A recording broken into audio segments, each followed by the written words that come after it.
This 5-minute solution will show you how to add Threads badge to Instagram profile.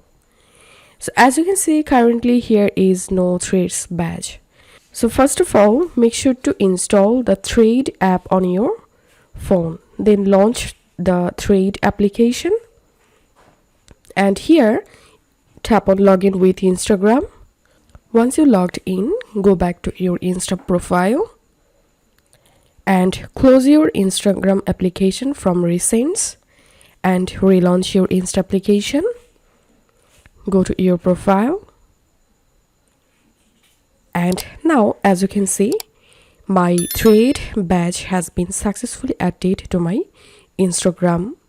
So this is how we can do it. If you find this video helpful, don't forget to subscribe 5-minute solution.